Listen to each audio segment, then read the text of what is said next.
পাশে খালি আলিফ মদের হরফ জেরের বাম পাশে জজমলাইয়া মদের হরফ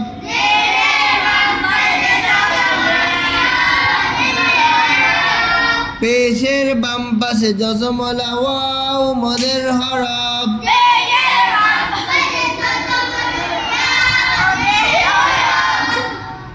মদের হরফ হইলে ডান দিকের হরকতকে এক আলিফ টানিয়া পড়িতে হয় যেমন বা আলিফ জবর বা বায়া জেরবি